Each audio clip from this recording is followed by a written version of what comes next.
Hello everyone, a very good evening. This is Ramya. I'm a student at Tennessee Tech University and this video is going to be about Down syndrome, and this video is for the class Special Education 6040. We're going to have discussion about what Down syndrome is and how kids are being affected and what are the effects, and we'll know more information about Down syndrome. I have my friend Miss Leah from Tennessee Tech University. Here she is, who's going to share more information about it. Let's welcome her. Hello, Leah. Hi, thank you for having me. Thank you so much for coming. And how are you doing today? Doing good. How about you? I'm fine. Thank you so much. So today we're going to talk about Down syndrome. Would you like to give an introduction to our viewers about Down syndrome? Yeah, absolutely. So first I'm going to introduce myself. My name is Leah, like she said. And so my first interaction with Down syndrome, it was actually a few years ago when I was in high school. And I had never really honestly known anyone with a profound disability until I worked as a peer tutor and a peer mentor in the special education classroom in my high school. So I was kind of thrown right in. I helped the teacher prepare lessons. I helped the teacher prepare assignments, but it also helped the students work on those assignments and comprehend content that we were going through the semester. And so when I learned about students with Down syndrome, usually they have some sort of intellectual impairment, and this kind of, depending on the student, the severity of it kind of depends. But socially, they don't really pick up on social cues easily. So that's something that's taught to them over time. So some of their behavior can be unexpected because they don't comprehend the social cues that we know today. And so another thing, in the classroom as well, they cannot comprehend certain topics that other students may understand. Over time and when it's explained, they can start to comprehend those, but usually on first touch, it usually is not, it takes a little bit longer, for them to comprehend those, assignments or the content in the classroom, that kind of thing. That's interesting. That was a brief information that she's given us about Down syndrome. So how do you think that this ability would impact a child, Leah? So it changes everything in that child's life. So usually people with Down syndrome, if they get the ability to go to school, which some don't even have the ability to go to school, but the ones that do, it impacts everything in their life. They have to go to, they can't usually, a lot of schools haven't implemented inclusive classrooms yet. And so in their life, even at school, they have to be put in a separate classroom and be taught by special education teachers. So that impacts their way of life, but also at home, it kind of depends on what their family life looks like. And I know a lot of the students that I have worked with that have had Down syndrome, some of them haven't come from the best families either, that know the right support and have the right support to let them succeed. So it impacts every aspect of a person's life. It's not something that goes away. Down syndrome is for life, but I think a lot of times we view it as Down syndrome, we view it as something that holds them back. But in reality, I think it's just people with Down syndrome have different skills than we do. Yes. And so I think that's important to remember as well. It's not some disease they have, and it's just you just celebrate the differences. Absolutely. And so that's very interesting, and a point to be noted, like what you said, it's not a disease and people have to be treated equally, and of course there's no treatment and it's for their entire life, so we should be there to support them and to help them to get through it. Absolutely. I absolutely agree, and thank you so much for that, Leah. So can you tell me some of your experience about with this disability when you work with children? Can you share some experience? Absolutely. So I mentioned before, it started when I was a peer tutor in high school, and so that, like I said, that was a lot of my responsibilities were just helping the teacher, helping the students learn in a classroom setting. But from there, I realized how much I enjoyed being around people with disabilities, and so I started getting involved in several clubs and organizations outside of school. So I worked in a Christian ministry, specifically for people with disabilities, and there was many with Down syndrome. So that was cool. Also, instead of a classroom perspective, even from a faith perspective, getting to spread my faith and explain my faith in simple terms so that they can learn. And then also, when I got to college, I served in the special needs part in my church. And I also go to summer camp, where I am a buddy to a girl with Down syndrome. and it's just summer camp for kids with disabilities. And so I've gotten quite a bit of experience over the years with people with Down syndrome, and it's truly changed my life. And that's usually what happens when you're with people with disabilities. It just changes your life. Absolutely. Like I always admire Miss Leah. She's beauty with brains. Aw. So I really love the way she's shown care for her friend as well.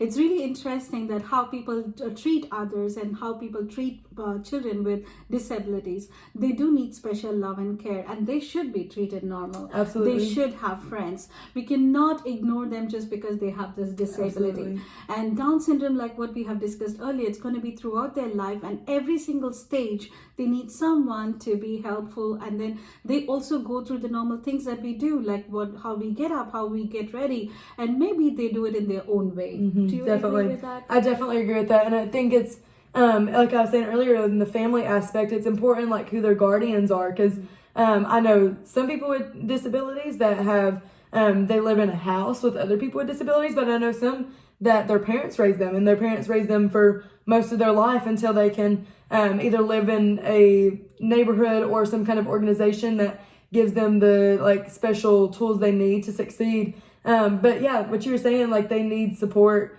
and it's not that they can't do anything, it's just they need extra support. So whether that's a guardian, whether that's a parent, absolutely. Yes, and all of us are different, even though we don't have any syndromes or we are not affected with any kind of disabilities. Everyone has their own individuality, and we are different. Some people learn quicker, some people learn very slowly, and some people are very good in communication, like our friend Leah. So some people are not that good in communication too. So we all have our differences. So we should consider them as one of their differences and definitely not ignore them. That's what I think about this disability. And can you please tell me something when you were a tutor, when you taught them, and what was the experience that you felt when you were teaching them in a classroom situation? Absolutely. I learned a lot during that season of my life. I learned that it's a good idea to usually have some sort of organization in your classroom. Like, for example, in the high school class that I was in, we had a schedule for the day. And so it was, the students with disabilities could look at the schedule and not have to guess what's coming next. They got to see, because we had an organized chart, what was coming next. And I think having that organization kind of eases their worries too, and kind of gives structure to the classroom as well. But yeah, I learned that it's good to be organized, especially when you're dealing with kids with disabilities. That's very important. And also learned the power of having some sort of like sensory items. So that maybe that's sensory toys, maybe that's sensory games, but having some activity that they can put their mind to. And that was a good way that I learned, that was a lot of how I learned, helps them learn the subject, is we would play a game, and that would really get them thinking, but it would be in a form, they're just like, I'm playing a game. So that would be, but they're actually learning. And so I found those two things really helpful, to have organization and to turn learning into games or an activity. Absolutely, I agree with that, because children love games. They love to play games. My nephew, he loves to play games the whole night, the whole day. He loved 24 hours, he loved to play games. So at the same time, when you teach them as they are playing, it's a very good benefit, Absolutely. I would say. That's interesting, Leah. Thank you so much for that. So what information do you like that most benefits when the parents give you? What do you think the parents could do in this case? Yeah, absolutely. So I think it's hard at first when especially when I was getting to know people with disabilities, and you have no clue, like just how every individual person is different. So are these people with disabilities. Every single person is different. And so it's really important with the information the parents or the guardian gives you. Maybe a lot of things that I appreciated when parents told me is maybe their behaviors when they're mad, their behaviors when they're happy, a lot of their typical behaviors, what they see at home, because that often carries into the classroom. So that was really helpful when the parents would kind of fill me in on what kind of behaviors they're used to.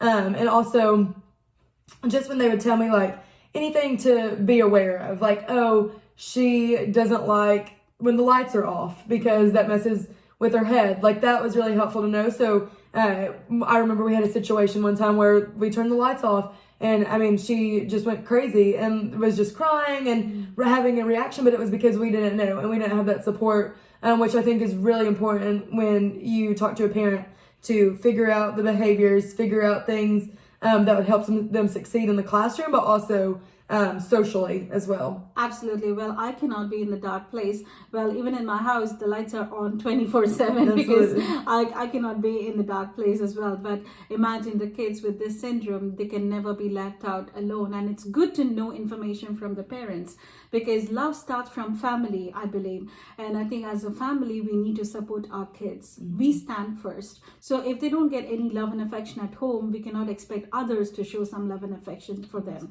So I think it's a responsibility for every parent to take care of their kid, especially when they have a special need like this. They need extra care, they need extra affection, they need supervision 24/7. We need to be there always when they need us. I think one of the parent could be with them always. I think that would be a very good idea to support the kids.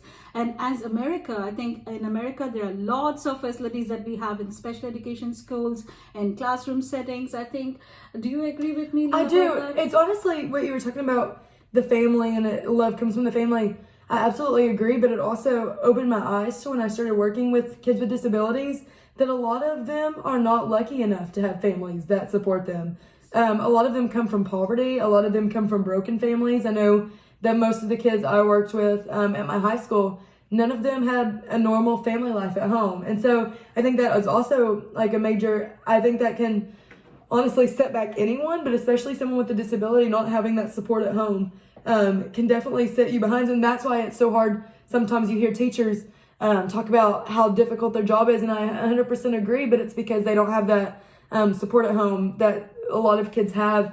And I'm not saying that's every person with Down syndrome doesn't have a good family life. I'm saying some of the experiences I have seen that, but I've also seen some. I know that the summer camp I work at, I am a buddy to a girl with Down syndrome, and she has amazing parents. And she is so smart, and she has goals for herself because she has that strong background back at home. So it's very dependent. That's really appreciated because, and I also think that many churches have come up with the charities, and they also have come up with programs that they help these kind of special needs kids. I know Life Church does a lot in Cookville. Absolutely. They do a lot of events. They provide free service for, I think, dental checkup. They provide free service for haircuts. I know they have a bus from the church which goes and serves kids as well. So that is really interesting to know as well. And I hope many churches and many institutions come up with certain programs to help these special needs kids, and especially with Down syndrome, where the kids have the mental disability and they also not physically well. They're not intellectual. They have their own thoughts, and the behavior would be different from how we behave. So they have, you can see a Down syndrome kid with certain disabilities, like they don't talk like how we talk, or maybe they don't understand things the way we do understand. They're intellectually, they are less, and they have less IQ, but it's not that they don't have any IQ at all. Exactly. So we need to understand that. So, and what do you think that would support, what supports do you think would make sure in a place for a student? Like, what do you think a student needs a support like? Absolutely. I think the trend is catching on now. I think that schools are just now being educated on how to fully support special education programs. But I remember when I first started being a peer mentor in my high school, the special education classroom was in the building all the way in the back. And the kids with disabilities would come through a separate door. They would ride a different bus, and they would have no interaction or inclusion with the other students in the school. And even I know that even when some of the teachers felt this way because they expressed it to me, but even when they would go to meetings and things, that other teachers wouldn't even know who they were. And I think that the school needs to start having, especially for students, having inclusive classrooms. I know that my senior year of my peer mentorship, the students got to have an inclusive gym class, and that was one of the most growth I have seen in the classroom. I got to see people with disabilities, people with Down syndrome, just play kickball with a student that didn't have any disabilities. And I think that the most important thing a school can do in order to support their students is to allow inclusive places, and also allow the teachers, allow the special education classroom to not feel so isolated, but rather a part of the school, and let them join in to things of the school. I know now my little sister still goes to the high school I peer mentored at, and now she's a peer mentor, and she tells me all the time about all the opportunities they have now.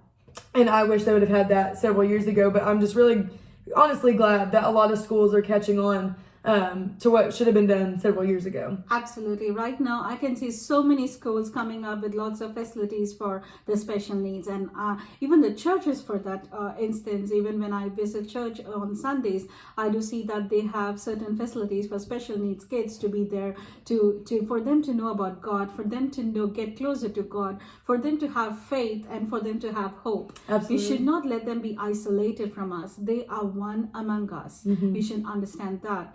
And what is something that, Leah, you wish you had known before having the child, or before having worked with a child in your classroom setting with a disability? Yeah, absolutely. I think, like, going back to the point I said earlier, I wish I would have, and honestly, I think about it now, and I think back to how I thought people with disabilities were, and I think I viewed them as like some sort of outcast. But now that I've had lots of experience with kids with disabilities, I noticed that they're not outcasts. I mean, their disability is just more ability in some ways. That just because they're not like me doesn't mean they're not human.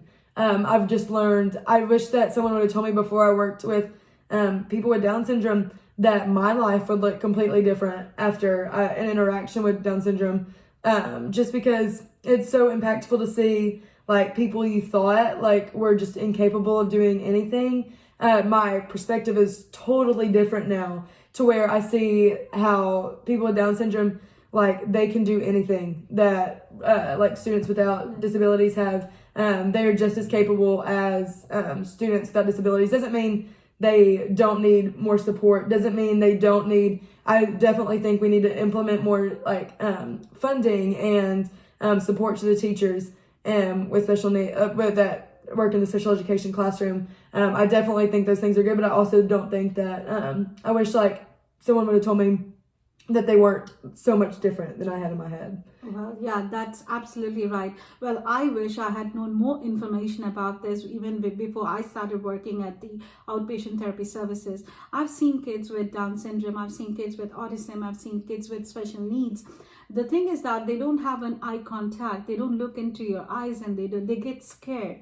They're always in the shell, if you can understand what I mean. Like they shy away. They're not open. They don't open up like how we do normally. But the reason is because the cognition doesn't work like how it works for us. Their brain doesn't work the same way like our brain does. Maybe they get that senses, they get their information a little bit later for them to respond to us, for them to understand that we are like them, and we are there to help them out, or we are there to support them. So it takes some time for them to understand, but once they understand, they know you, they see you every day, they start connecting with you, they start looking at you, they become happy. Maybe their responses are different, but they're no more different than us. The coolest thing even about Down syndrome, and I should have mentioned this earlier, most of the people with Down syndrome that I've had interacted with, they are the most bubbly, kind people. They love to touch, they love to hug, and it's just been so cool to just see someone live like that. But I know that a lot of the people with Down syndrome that I know, they're always the first person to greet you in the room. They're so excited to see you every single time. They love to hang out and they love to play, and I think that is really cool. That they and then like I said, I'm not grouping everyone with Down syndrome to always be cuddly and want to hug, but I am saying like it is cool to see everyone's individual personality, because they all have one too. So. Yes, absolutely. And what would you tell other teachers, and how would you encourage them for being a good teacher, or being good at what they do right now? I'm sure every teacher there is a very good teacher, because they're there to dedicate their time for these kids who need special attention, and it's not easy. You need to have a lot of patience. You need to understand them. It's not easy to be a special education teacher. At the same time, it's not a job that's impossible.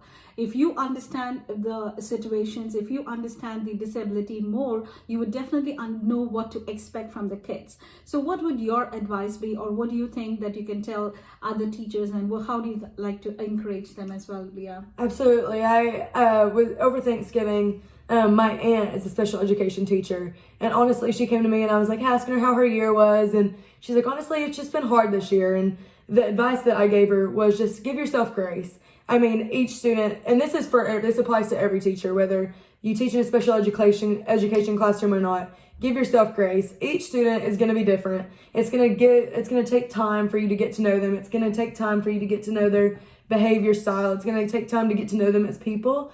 So definitely give yourself grace is what I told her, and I think that was really helpful for her to hear, rather than having all this pressure to perform well. Like, just give yourself grace. It's going to take a minute. You're going to have hard days.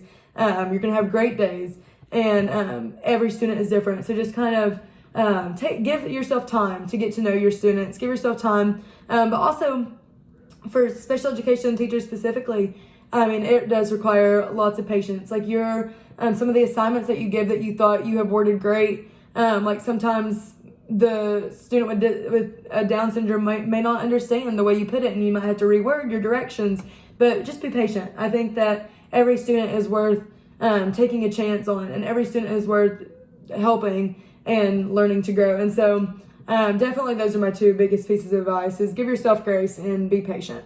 Absolutely. Thank you so much for that. That means a lot. And I'm sure being a special education teacher, it's a huge responsibility on our shoulders.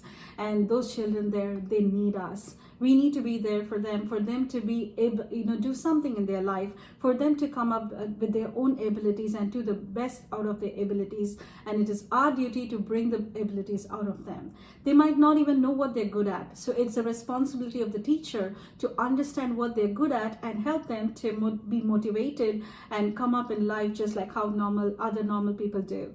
And this was all about the Down syndrome disability that we spoke today, and this was for the class 6010. I'm sorry about that. In the start I mentioned 6040. It is 6010, which is a class of survey of disability characteristics, procedures and methods in special education, and for the professor, Ms. Callie Welsh.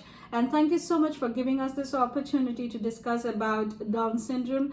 And I hope this video was interesting and it was informative. And thank you so much, Leah, for your time and for your efforts. And thank you so much for sharing so much information about Down syndrome. Well, thank you. I learned so much from just answering these questions, and it was honestly such a good experience for me. And I'm excited that we got to make this video. So hopefully more people can learn more about it. Thank you. Thank you so much. Thank you. Thank guys. you.